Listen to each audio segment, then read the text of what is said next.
It's just the experience. Well, we have you last for a reason. You know, we put the most tenured, the dean of the coaches last, so we expect. I know that puts you a lot of undue pressure on you. But what is the state of BG football at this point? How do you feel going into the camp? Well, I feel really good about our team. I think you're always apprehensive because you know anything can happen. But as far as off-season conditioning, as far as attitude, and we have a lot of things, a lot of pluses this year.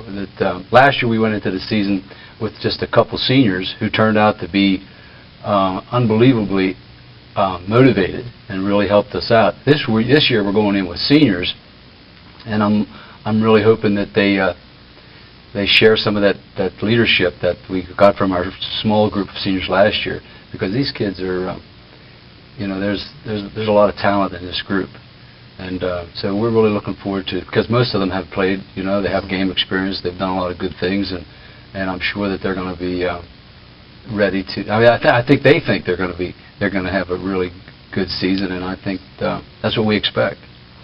Some of the off-season, there were questions about your schedule, more so beyond this year. Do you feel that it's starting to resolve itself? Well, I think that's going to be an ongoing thing. I think, it's like lots of schools are blessed with, they play the same 10 teams every year. We're not blessed like that. This year we're going to play a team from Stroudsburg. There's talk about a team from New Jersey. We're going to Bald Eagle. There's just a lot of things happening that we have no control over. And it's exciting in a way, because you don't always play the same teams, and so you get a good look at other. Last year we played Biglerville, and I had not known about Biglerville, and turned out they had a quality program. Where is Biglerville? It's down near Northern High School, down near Dillsburg. I got it. I hope I'm right. Yeah, that's where it's at, Biglerville. Is that your precinct? No, it wouldn't. Well, you're turning lemons into lemonade. I would assume you'd still like to play the same teams year after year and have those rivalries rather than having to juggle with a schedule every off season. Well, I think that's true, because there's a lot of local interest. Right. We play a lot of good single A teams out there. And I don't know if down the road we'll be playing Tyrone and teams like that, but I don't know exactly. And when you don't have any control over it, you just have to deal with what you get, and it's always seemed to work itself out. But you're right. It's like when you have a set schedule, your scouting's different. Right. You know what kind of football to expect. You know the type of personnel coming back, but you just have to deal with what you have. Do you have some leadership coming back in key spots that you can count on? Yeah, we do. We have a lot of really a core group. And once again, I heard John, but it's hard to start naming because you're going to miss a couple. But Sean Pacifico is, he's a really good quarterback, and he can throw the ball well, probably as well as a lot of kids we've had in the past. And he's just, and we have a super core of receivers: Tommy Ford, Troy Sharbaugh, and Chris Mathis is going to go from tackle to tight end. A lot of good kids out there who can throw the ball, who can catch the ball.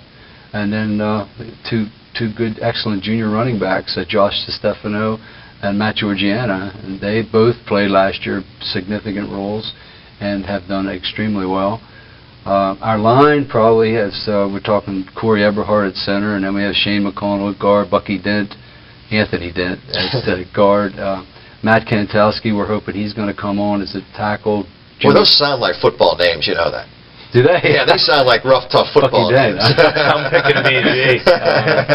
It's just and Jimmy Frank, Chris DeBernardis. I'm sure I missed a couple of those kids, but they're all good kids, and they worked hard all during the off season. Our coach Jeff Lechner and Adam Georgiana have sort of taken over the weight program, and George Lechner too, and. I think they've done an outstanding job getting these kids ready. What about your staff? You've had so much success. Everybody wants to be around you, although you're moving further and further away from me. I don't know. I think you're afraid of me. So many former players want to help you out. How's your staff shaped up? Well, the best thing that's happened to us is that John McDonald, who was seriously, after New Year's Eve, we were just out for dinner. The next day he had multiple myeloma, and he just pardon my French, but he's gone through hell since January. I mean, chemotherapy. I hope John doesn't mind me saying all this, but he had a stem cell replacement and he's back. Oh my, that's a miracle. You know, it's a miracle. He's up there. He has to sit on a chair right now, but the juices are still flowing, and he still has that great football mind, and you know, looking at the people we have and trying to put them into place. And that's the best thing that's happened to us. You know, whether we Will he be able to be with you guys during the season? Yeah, he's going to be with us. You know, I'm sure. You know, it's a long way back. He's not going to be screaming and yelling and jumping up and down, but he's going to be focused and doing a lot of good stuff for us. So that's the best thing that's happened. And of course, we have a lot of guys who have been around the program for a long time. Marty Georgiana, who, you know, probably since our last game with Portage has been working on defense the whole year and telling me what he's going to do and what he wants to do. I hope I don't miss any of these guys either. Chip Conrad's been with us for a long time. Chip doesn't say much, but he knows a lot, and the kids really respect him. And then we have Ty Klauser, who's you know, a solid guy who really knows football. Jeff Lechner, I mentioned. George Lechner is our equipment manager, but you know, not just our equipment manager. He runs the weight room. But he adds an awful lot of the insights that you're talking about. Hey, coach, you got a problem here. You got to deal with this. You know. Don't let me forget anybody. I don't know how we could. No, we didn't. Mention everybody from Father Leo on down. No, I know I missed somebody. Well, don't grieve over that. Okay, well. You still have the fire that you once had? Does fire equate with nervousness and apprehension and anxiety? I still have the fire. I mean, it's still. I'm sure most coaches, you know, they sort of lie awake at night thinking about what they can do, and it seems like when football season starts, there's a whole lot of different things you got to take care of that you don't anticipate, you know, and you got to be ready for that kind of stuff because, you know, kids are kids. You got to treat them well, and you got to understand where they're coming from, and you know, it's real easy to make a mistake, and you got to be careful what you say and how you do it. But it's not an easy situation. I'm still trying to think of the coaches. I forgot. Just a minute till I get. He doesn't answer the questions. He just gives you answers. How sensitive have you always tried to be to kids playing other sports? We've read a little this summer about football players not being able to complete baseball seasons. He played in the Federation. How sensitive do you try to be to that kind of situation?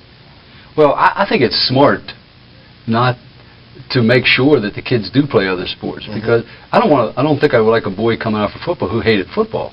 You know, I want them to come out and enjoy with their experience. And I agree with John Barton is that there's a lot of carryover. You know, anytime a boy competes, eye-hand coordination. You know, anytime you're competing against other teams, there's competitive juices that start to flow, and you got. I mean, there's a lot of carryover. And at Bishop Guilfoyle, you know, we're not. You know, all the kids I think have to play. They don't have to play, but they should be playing all these other sports. And if they, you know, maybe they choose not to, but that's their choice. I don't think. I think I would be making a big mistake if I'd say, hey, you belong in the weight room. You know, you belong. I think that would hurt a kid. You know, and I just think you have to have, because I think it's important that and especially in a small school where, you know, the other schools, the other sports need the athletes, and they don't want. I don't think specialization is a very important thing in high school. Is it 35 years as a head coach now, or 33? I quit counting. I started in '66. Trying to remember a coach. I'm just wondering how, you know, I know this will be a whole show with you, but how has football generally changed since the time you played? Well, a lot of people ask me that. They ask me, you know, how have kids changed, you know, in the classroom? But when you're part of it, I mean, it's like changing. You just maybe don't even realize you're changing. You just sort of go with it, and every year is different, and all the kids are different, and the chemistry's different. But you know, it's like each team is different. You know, you have different personalities, and your leaders are different. And maybe you have a raw guy one year, and next guy you have a kid who really teaches by example. So it's like, you know, I'm sure when you look back, if I look back, I wouldn't want to go back to 67, 68, 69 when I was coaching, because I think I might be embarrassed by some of the things I did. Because I remember this before games, I was just like totally off the wall. doing stupid stuff that I did then. And maybe it was good then, but I don't want to go slamming your head off a locker to fire the team up. I don't know. Well, things that have changed too, Coach. I mean, there were years. I don't know how many years it's been since Altoona Bishop Guilfoyle played a football game. I don't know that they've ever played football. Frank Wiley. Yeah. Don't forget Frank Wiley. How long has it been? How long has it How about been? him and a brain delay? That's good. That's How long has it concentration. been? You answered 4 questions while you were thinking about Frank Wiley. But how can I forget Frank Wiley? He's done so much, and I'm sure I forgot somebody else. It's like obvious. That'll come to you on your way home. Yeah, right. I'm the only guy to apologize. What do you get with the Irwins? You know? This is just a small dose of the Irwins. But it's been years and years and years, I'm sure. But when you look across the street and you see the Division I players and the attention that they get, does that make you look over and think, "Gee, I wish I had that kind of opportunity," or do you relish and appreciate what you have with Bishop Guilfoyle? I think like I said, I probably told you this before. Joey Durbin is an inspiration to me. Before he got cancer when he was in 9th grade, and I remember going to the funeral mass and the "Let It Be" by the Beatles came out, and that stuck with me. It stuck with me. This happened in 83, right? 85, I think. And it's like, and then some boy I talked about in class at Aldersburg, and some girl came in. She says, "You always talk about 'Let It Be.'" She says, in the Reader's Digest this week, there was a whole article on how that came to be. You know, he was Paul McCartney was down and out, and was having all kind of problems, and he had a dream, and his mother died when he was 14. You want the whole? He died when he was 14, and he had forgotten her face, and all of a sudden it came to him very clearly. And in the dream, she mentioned "Let It Be." And he got out of bed, he wrote the lyrics, and I guess within a week it became a song and a hit. But so many times I want to interfere in something that I should just leave alone for a while and let it. And then certainly you got to act, but it's certainly important to just when you have. So what I'm saying is that in terms of my life, it's just I just try to do the best I can where I'm at, and hopefully just let it be. Let the thing. But I think you have a responsibility to do the best you can. I don't mean passive let it be. Right. I mean get out there and. But if things don't go the way you want them to go. Well, it's the serenity thing. Yeah. You worry about the things you can control, and you realize the difference when you can't. Right. It's And part then of it. the courage to change. It's like, when do you act? Like I got up this morning thinking I got to do something about this situation. And and you decided to come to the show. You were thinking, how can I get out of doing that show with those guys? I have to do it. I have to do it. They're batting me last. Tom, I'm sure people turned on, and as usual, late in the segment with you, wondered, are they talking sports? So when we talk to you, we like to talk about anything, but we want to wish you the best luck at BG. You're one of the all-time fits as far as a guy and a program, and it's great to see you continuing on. Well, I just think I see these other coaches out there. They have like tremendous energy. They do a lot of good stuff, and I'm thinking, I'm sort of blessed that I still have the energy and the health. And I hear Joe Paterno talk about that all the time. As long as his health holds up, but fortunately, But then I look at guys like John McDonald, who's so important to our program, and for him to still be interested in coaching after what has happened to him, I'm thinking, man, I just wore this shirt. Can I tell you a little bit? Sure. It's like a bike race. Multiple sclerosis. They have what's it called? I wore this. I don't know why I wore it. Let It Be. It came to me as I got dressed. I should wear this shirt. But they raised $110,000 for multiple sclerosis, and as I did it with my son-in-law, he did it down and back, and all the people did it down and back. I did it down. So I have an excuse though. Down to where? Down to State College, 75-mile trip. Anyhow, but I was thinking as I was going, all the things that John had to go through, all the pain and suffering, and I just thought, you can do this. All I'm doing is pedaling the bike. But I just, that is the biggest thing that's happened to our program, is the fact that he could come back. Well, he's in our prayers, and it'll be super to see him on the BG sidelines or in the stands or wherever he's positioned.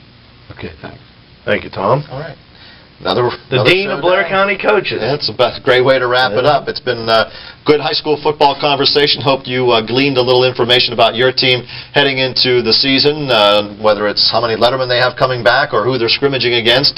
But Penn State football is just around the corner. We had a great show with Jim Tarman and Fran Fisher. Got a lot of compliments on that one. Tom Bradley, locally here in Altoona, loved the show. But that's just a sign that football is here, and we're excited about it. Programming note, we will be live starting next week, and that'll include the Nitwits as well. So, hey, you can smell the football in the air. Getting cool, we're ready. Yeah. Well, we're looking forward to it. Hope you are as well. And we'll talk to you next week right here in the Press Box. Good night, everybody. This edition of the Press Box Show has been brought to you by these sports and community-minded sponsors. By your Altoona Giant Eagle store. Giant Eagle, making every day. Playoff time. Winver leads the way, ranked 10th in the state. The Ramblers riding a 38-game regular season win streak dating back to the 1997 season. Their only loss last year was in the District 6 championship game. That's what you strive for, and again, our goal, number one goal, is find a way, whether it's an undefeated regular season or 1 or 2 losses, but just find a way into the playoffs. We figure that's our payday for all the hard work. And Winver has no tune-up for top-caliber competition. The Ramblers opened the season against PFN 1-to-watch Portage. The Mustangs finished last year with a 9-2 record. They traveled to Winver for opening night. We have a good group of kids back. Basically, we only lost 4 starters off of last year's team. We have a lot of experience. Hopefully, can build off of that and start off well. I really believe whoever loses that game, that'll be their only loss of the year. Others to watch in Class A include Belwood-Annis, who dropped from AA this season.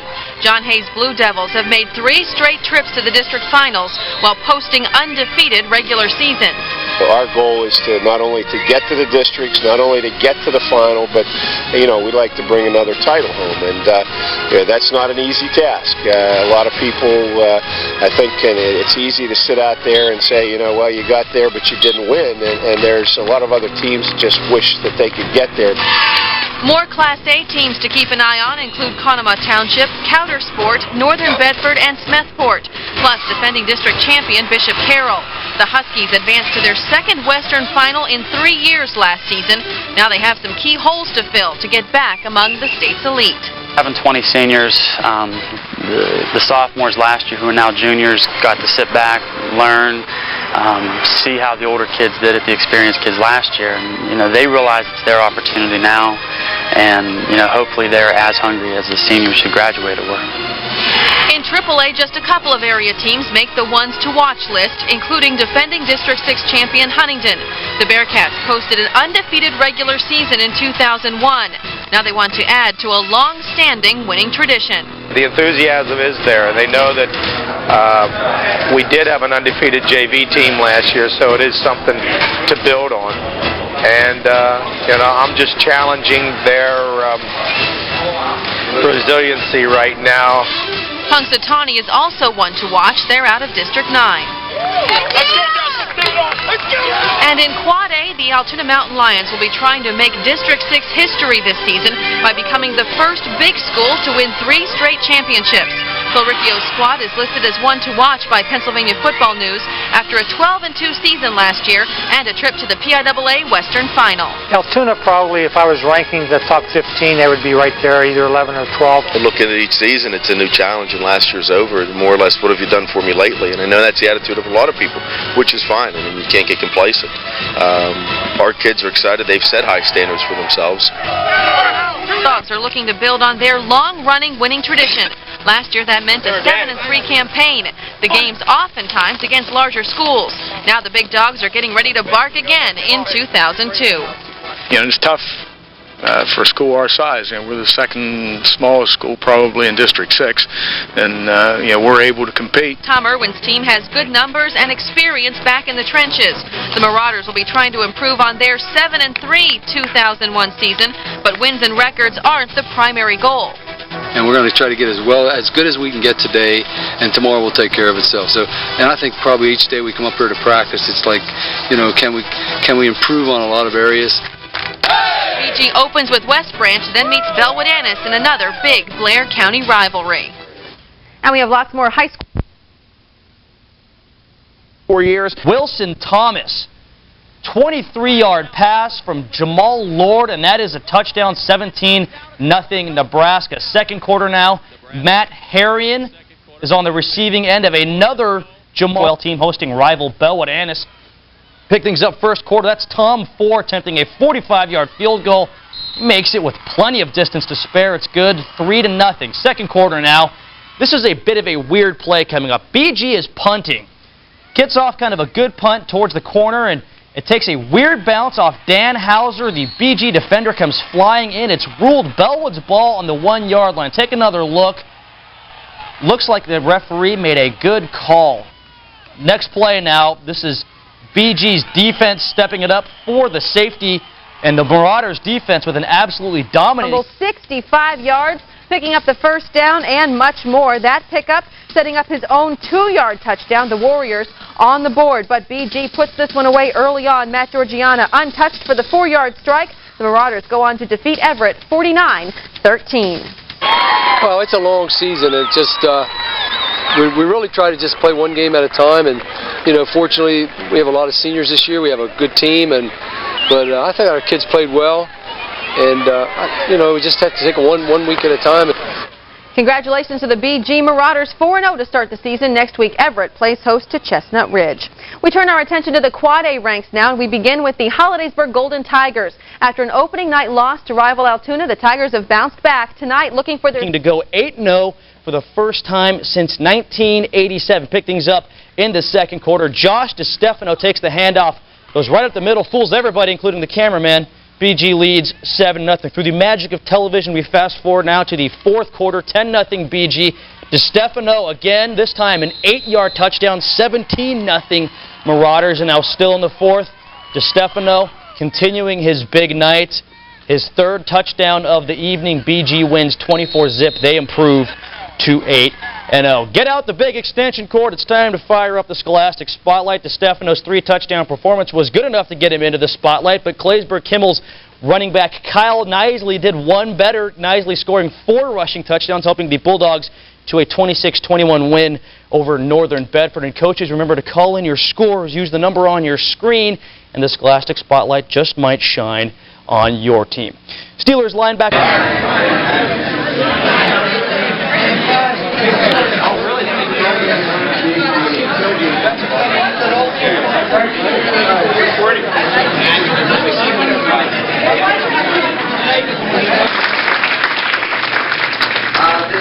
Get together when we're putting together.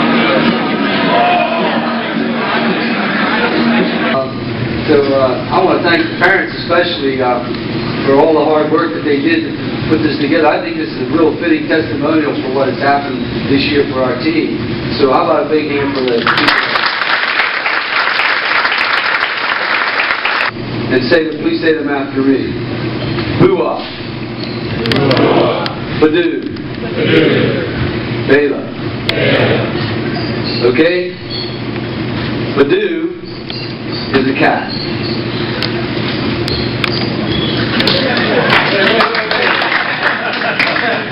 Bua is a dog.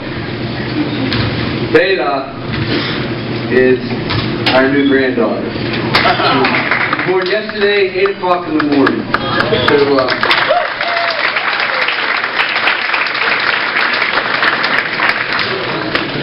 Friday, 8 o'clock in the morning. But the reason I say above, what's important, and I think the kids, when you get these kids, they always seem to do things right. Especially when I saw my John McDonald's funeral, and when they went to the funeral home and when they went to the mass, it was just unbelievable the way these kids handled themselves. And I know that that's a reflection on you parents, and I want to thank you for all you've done, because it seems that it's real easy, and I'm sure Marty and Ty and Jeff and George and Frank would all testify to the fact that how easy you guys are to coach. It's a real pleasure to be able to coach you guys, because, I mean, it just seems, and I'm sure that the parents have a lot to do with the way your kids act. And I know my daughter, my son-in-law didn't want me in the room while she was having the child. He didn't chase me out, but so I had to stay. There was a curtain right here, and I was on this side, and Maury was. I don't know if Maury wants me to tell you all this. Maybe I'm letting some secrets out. But boy, she went into labor at 9:30 on Thursday evening and went to the hospital. And I'm telling you what moms have to go through. I watched Maury being born, and it was a cakewalk. I mean, they just called me up for a couple minutes and watched Maury watch Maury be delivered. But when Maury had to go through it, it was like, you guys think football is tough. You haven't even approached what pain is until you see what your daughter has to go through. I hope I'm not telling you too many tales. But I was on this side of the curtain, and I heard the doctor say, now push, push, push, push, push. And I'm down there, push, push, push. And it was so, I mean, it was unbelievable. And for hours, not just minutes. You guys, all you got to push a slit around that, right? That's all you got to do. But I was down there, I had tears in my eyes. I would go, push, push, push. And they couldn't, the baby was 8 pounds. And the doctor had to use forceps, and that was Maury's worst fear, that they'd have to use forceps. And she said, you're not going to use forceps. Of course, I'm right here like this, listening to all this stuff. Bob doesn't know it. Don't tell Bob. But he said, look, he said to Maury, he said, you have to trust me. He said, I know what I'm doing, and you have to place your trust in me, or we're not going to be able to have this baby. The way, have to have special. And this film was really a fitting testimony for how much he meant to our program. And so, I don't think the night would be for us not to mention John and what he's done. And he keeps talking to me. I keep hearing, what do you think, John? Last night, and I was sitting in a room where we counseled kids at Aldersburg, and all of a sudden he walked in with a big smile on his face. I said, John McDonald, come on in, John, come on in, sit up here. And I said, say hello to John. They didn't see him. He said, what do you mean? Nobody's seen him. I said, say hello to him. Then I realized they didn't see him, and I saw him. And then he just gave me a big smile and walked back out again. I don't know, I'm not Sigmund Freud, and I don't analyze dreams, but that's what I had to dream last night, that he was there. So, how about, I'm sure John's here and his presence is felt. How about a big hand for John, wherever he is right now?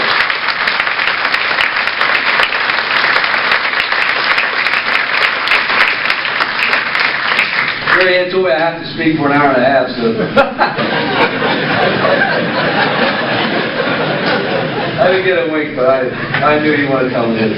But Jimmy works at White's Market now, and I make many trips to White's Market. Bill Beard told me one time, young Bill, Karen's brother, said,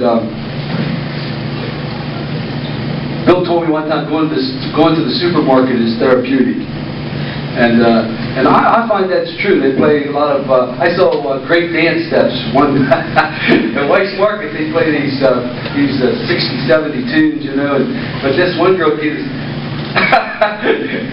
I'm not telling you this story. Anyhow, you hear this music, but Jimmy works at White's Market, and Jimmy come up, and sometimes we meet near the horseradish. I'm especially drawn to the mustard, because they have all the nice labels and things. But anyhow, Jimmy said to me, we were talking about, he's anxious to get on with college and that. I said, well, what about, he said, I really miss football. He said, because after the season, he said, everybody goes different ways, go off in everybody's doing their own thing. He really missed the camaraderie. He really missed, am I saying this right, Jimmy? And he said how much he missed the guys, because he said, after the season goes, and that's true, too. That's why I'm so happy that you did this tonight, parents, because I think it's a fitting, for the type of team that we had to all teams. I don't mean just the type of team, because all teams, closure is very important. And Jimmy said, so Jimmy, I think you're happy now that you get back with your old buddies and relive the good, great moments and move on, right? And then I thought I was hauling trash today, Corey. I haul trash. I love hauling trash. I think hauling trash is therapeutic. But today I was thinking, and the one thing popped in my mind is, I'm not going to say that. And then I thought, you better say it. I want to provide closure. This happened not this year, but last year. when you seniors were juniors, remember we had mass mark, and remember the chain came in late? First practice, and Father sitting in the audience, and I don't know how I was all nervous, and they might have really down hard on Shane. And I said, and then I was thinking, that you better apologize, make a public apology to Shane for the way you behaved that day. Do you guys remember what I did? Yeah. And I was nervous, but I'd like to publicly apologize to Shane, because I said I would have had closure on that. So Shane, I apologize, because I lost it, and I caused a big problem that I shouldn't have caused, but I want you to know that I'm sorry that I did that. It was my problem.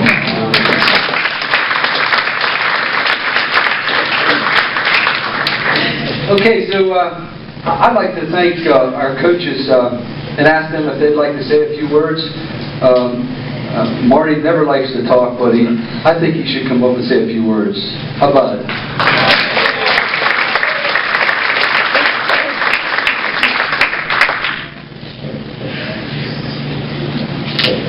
I'm only going to say a few. Thank you guys this year. We had a great year. You guys did things that no team has done in a long time. Tribute to you. Good luck to the seniors, and we'll see the rest of you next year. Thank you.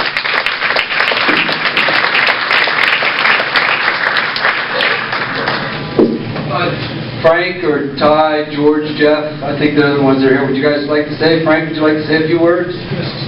How about you, George? Come on, George. George has a lot of counseling sessions downstairs in the I always walk by. I always think it's healthy. I see you guys sitting there talking to George, and I don't know what goes on in there. Maybe I don't want to know either, but I think he tells it like it is. And I just thank God for George and the fact that he's here, because I'm sure he says the right things. How about you, Todd? Would you like to say a few things? Okay, anybody else? Okay, but lots of times after Mass, that seems to be our...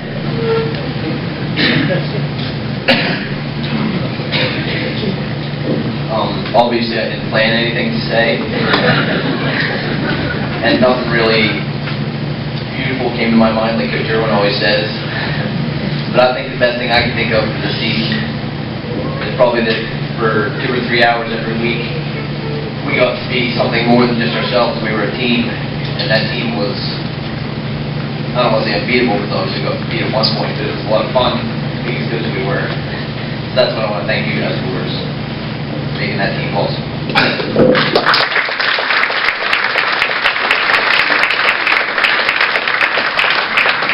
How about you, Mark? Mark's a man of few words, but you saw in the highlight film how he exploded through into the backfield, really set the tone for the game. Anybody else?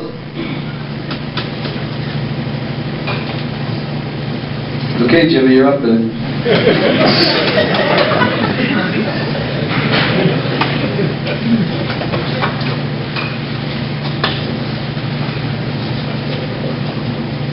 I don't really have anything to say either, but I think it's important that we say thanks to all our coaches, especially like Jeff and Adam, because they're the guys who put in a lot of extra of their free time for us in the off season. And I think it's real important for the younger guys to listen to Jeff and Adam. And I just want to tell the younger guys to enjoy it while you can, because it's over a lot faster than you expect it to be over.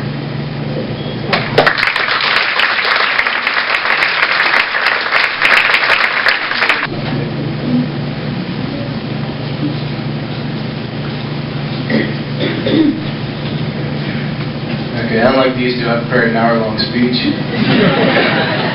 But, I don't know, as we were watching this highlight tapes, that West Branch game, I was talking to Anthony and Jim, and, like, I didn't know what our team was going to be like. Like, I knew we were good in the past, but, you know, after, like, halftime, like, we were doing good, and after the game, we held it back, and we're like, we're pretty good. So, I think it was just so different with this team, because everyone liked each other, and I really enjoyed it.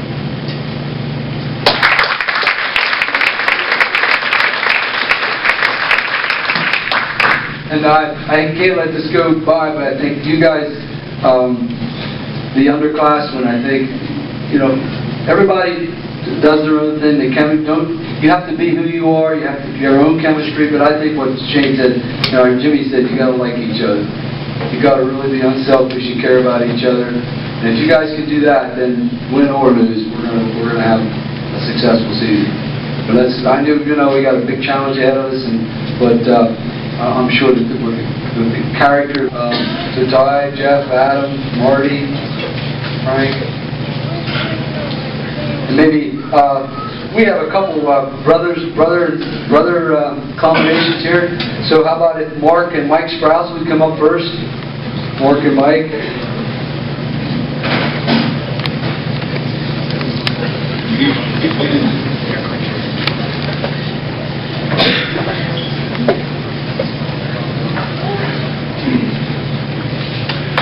They just get one between the Frank.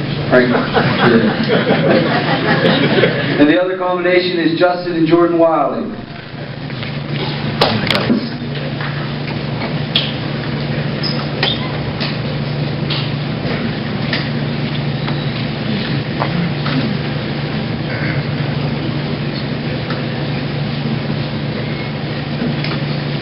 Just a couple words about the seniors. I'd like to, as I call them, JS from, I'm going to mispronounce your name, Jay. I went over it beforehand. The boy.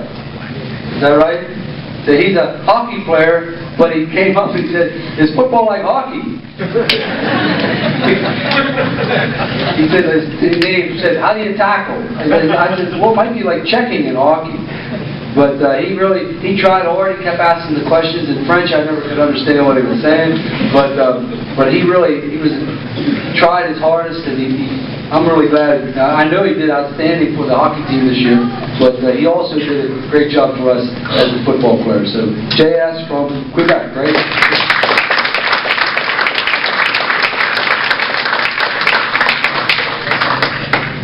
And Tommy Ford.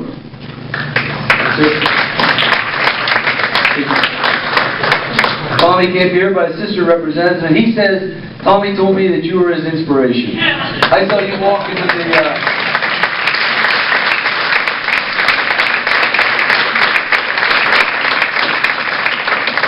I saw her walking in the Walk for Catholic School, buddy, and she was there. Thank you very much for accepting for Tommy.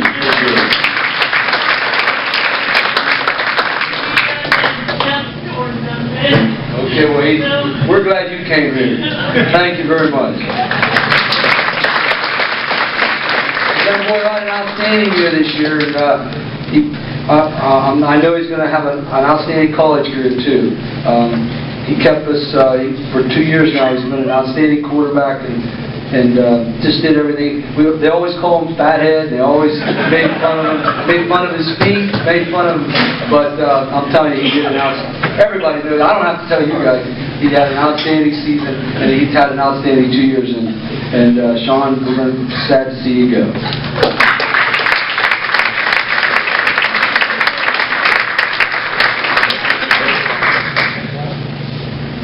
Another boy who had an outstanding season, very, very quiet, very soft-spoken, just does the job when you have to. And it started with the McCourt scrimmage. All of a sudden, it was late in the game, and this guy down and caught the ball, and he did a lot about. I always call him clutch cargo because he always seemed to come through when you needed him the most, and that's Pat Craig.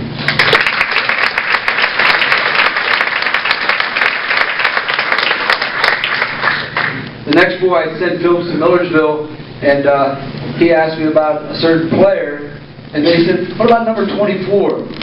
Big plays. I'm just thinking off the top of it. Big play against East Stroudsburg North.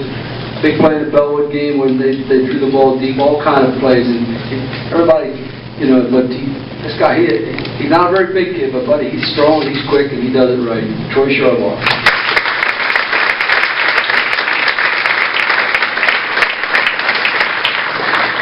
And then this guy, everybody in the team knows how valuable he was to our team. I remember one time they had a hockey picture, and our practice started at 3:30.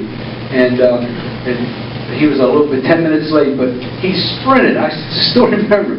He didn't want to miss 1 second of the practice. He sprinted, and for 10 games, he never got to play all the time, but he was on special teams, and everybody knows and I heard he was just elected captain of the baseball team, and Jerry Pufka had a great season for us.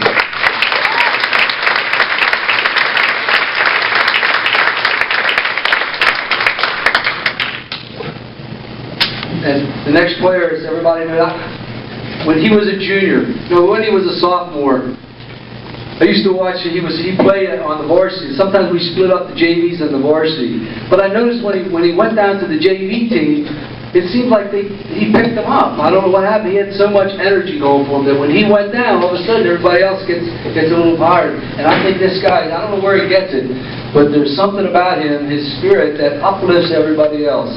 And I just, it was an unbelievable, he didn't say it very often, but the way he played. I remember just over at Mansion Park, he said something not so good.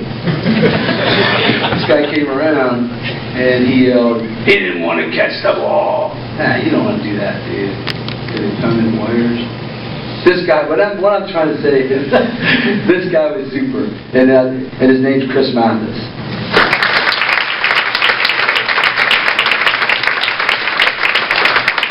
My friend Bill Beard tells me when he take him out of the basketball game, he never sulks, he never pouts, he just smiles and sits down. And so Chris, thank you very much for sharing your spirit with us.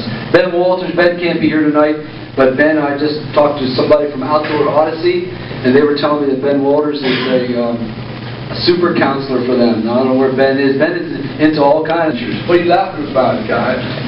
I'll fight you. Okay. This other guy, I always thought he was the toughest kid on the team. Until Jimmy flattened him one time in a drill. But he wasn't. He's a tough kid physically, tough kid mentally, but never said very much because he's very shy. But I keep referring to my friend Bill Beard. But he told me he saw him as a freshman, how well he played as a freshman. And he said, you watch this kid. He said, he's unbelievable. And he is. His name's Mark Paul.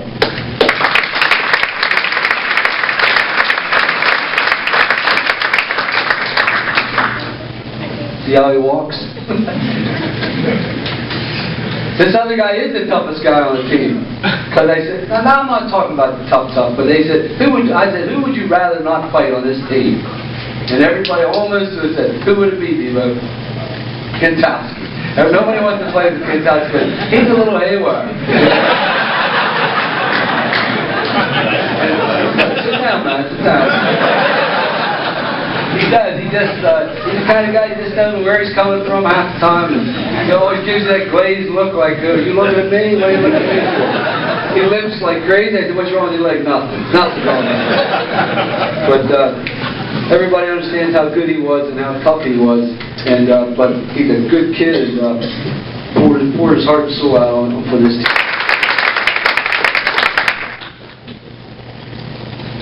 Be careful. Next fellow, he's changed the way I thought about things. I always talked one thing and did another. I'm awful hypocritical, and I know. But one time we lost over at Everett, and I guess I sort of said the wrong things to the team. And we're getting off the bus out here. I'll never forget. He got off the bus. He came over because, well, George wasn't there. I had to unload all the stuff myself. And he came over. He leaned down. He said, Coach, let's go back to Transu. The Transu was an ancient Chinese sage who says, well, maybe you guys, do you remember it? Okay, let's see if we can say it together. When the archer shoots.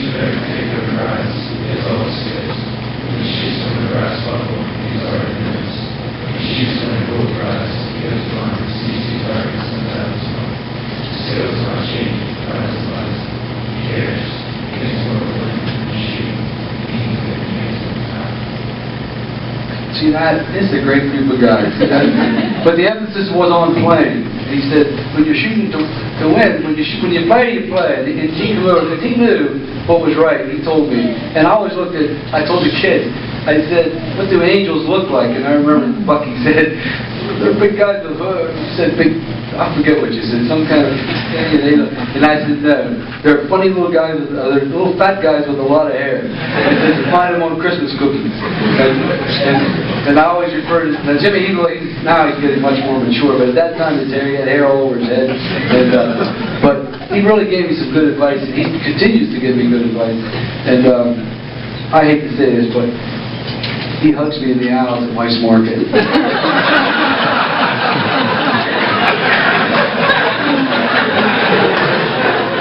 And that meant a lot to me, for him to come up. I was right by the horseradish again. And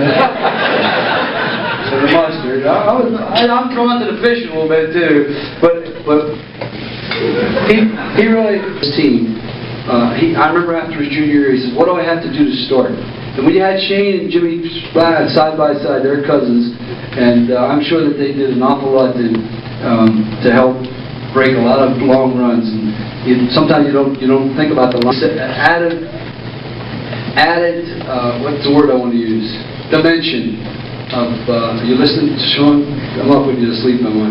Okay. The added dimension that really keeps you as a coach on the straight and narrow. So, big hand for Jimmy Franks.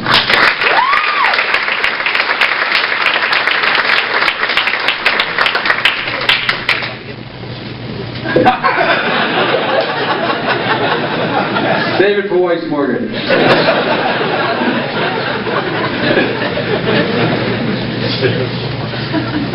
Okay. It seems like I deal with superlatives, but these are great kids. I mean, it's hard to not say good things about these kids because they are. Next guy, Bucky Dent. I hate to say it, Bucky, but Bucky Dent's dad died when he was 12 years old, Buck? How old? 13 years old. And he just constantly playing hard. And I think the kids, really, they look up to him. I remember he was a tight end, and then we put him as a guard, and all of a sudden he didn't look like a guard before. He could eat trap. And but I think the one thing I will remember about Bucky is how motivated he got. And his motivation was contagious to the rest of the guys. Don't you think that's true, guy? And I was wondering coming over today, which one of you guys will be selected to be the guy in the middle that pushes people around? Like, what do you say? What do you say, Matt? What do you say when you get in the circle? Break that and you punch each other. We're not too smart, but we're okay. So, I'm sure I'm not telling you guys any secrets. You know it. Anthony Dent, one of the greatest players we've had for a long time.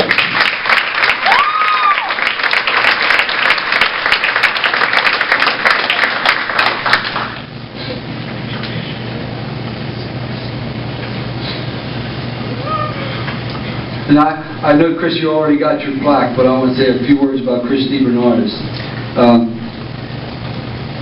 I always liked the way Chris ran. He sort of kept his whole body together, and I never told you this before, Chris, but you're one guy I would not want to be in a fight with. I don't know if I'm right or wrong, but because, you think? Okay. But Chris came to me during the season, and he said, Tommy, I hope you don't mind me telling this story, do you? We were out here, and he said, Tommy says, he's done for 2 weeks. He said, you got a concussion. I said, why? He said, well, he has a concussion, he can't play for 2 weeks. And Chris, Debo was the kind of kid that you constantly, wanted to get into the game. He didn't get probably as much playing time as he would have liked to have. But when he was in there, I remember lots of times he had to go in for Shane because Shane used to drink this again. But he's probably, I think he's the best offensive lineman that I've seen at Bishop Guilfoyle in all my years of coaching. I mean, when he come off the ball, and he blocked like crazy. And he just said when Shane was in the game, when Shane was in the lineup, it was like our whole offensive line was better. But without saying too much, the way he come off the ball, the way he blocked, his effort,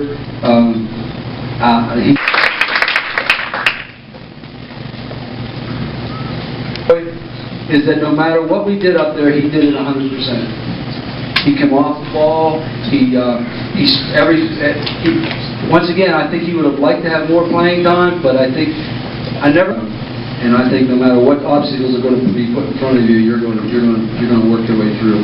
But I appreciate your hard work, and I also appreciate the fact that you gave so much to this team. So a matter of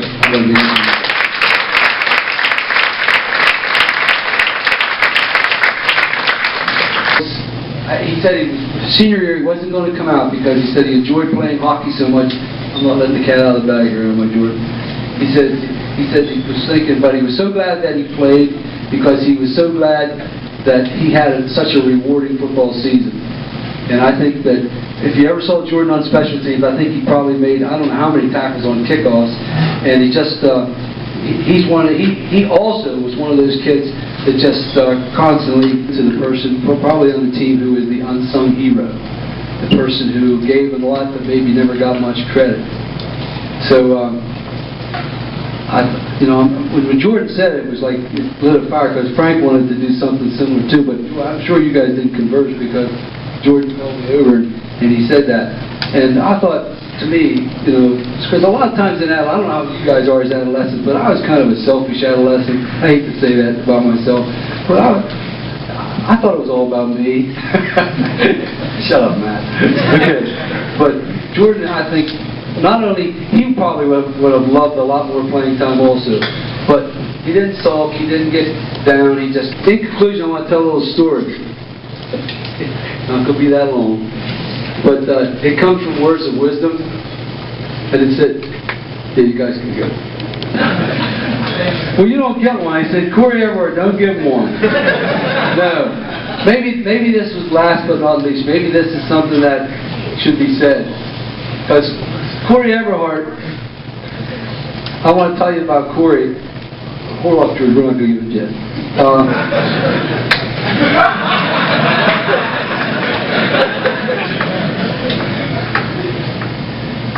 I think Corey was as interested, probably more interested in the success of this team, perhaps than, I hate to say this, but perhaps more than any player on the team. He had everybody's email address. Anytime I needed to make any kind of announcement, I called Corey. The way he played, sometimes offensive centers, I heard offensive centers they said that offensive centers don't get any notoriety at all, but they're the most important players on the team because it all starts with the offensive center. And I think not only did he play have an outstanding season offensive center, he was also a very, very tough defensive tackle. And I think with Corey, it was like, the time I remember a lot of times, but the time I remember most was after our East Stroudsburg North game. Was anybody there at the game at East Stroudsburg North? You know how tough the kids were at East Stroudsburg North. They really smacked you around. And I know at the end of the game, it was like we were all talking. We were all taking a moment of silence and waiting to talk. And I remember Corey. He never cries, but he started to cry, and because he had spent himself totally. That was a very key game for us because it was a very tough team. Against a lot of adverse circumstances, but I know that the way he played, and like he said, it was the way he played was probably the kind of ingredient that we all played with. But I think you probably had more to do with our success.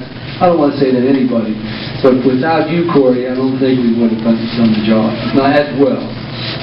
Because I think we just had so many good kids today, and I think you understand where I'm coming from, that all these kids played a part of this team. And there's a lot of other kids here that aren't getting mentioned tonight who also played an extremely important role. And that's why I'm so thankful that we had so many things. Everything went well for us this year because we had so many kids who were interested in others. We had so many kids who were interested in giving instead of taking, and I think that's the reason we were successful. Because I think there was no selfishness on this team at all. I know, and I think you guys, and I could single out every one of you and talk about your unselfish attitudes, but you know that's true, Booker, right? And that's why we were successful. So, Corey, I'd like to thank you because you probably exemplified that spirit of unselfishness perhaps more than anyone. So, Corey Everhart.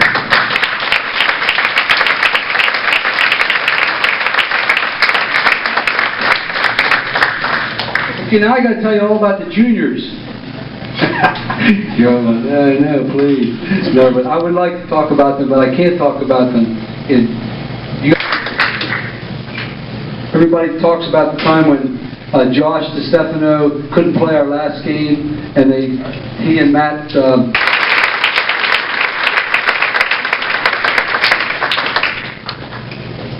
Johnny Cotto couldn't be here tonight, but I think Johnny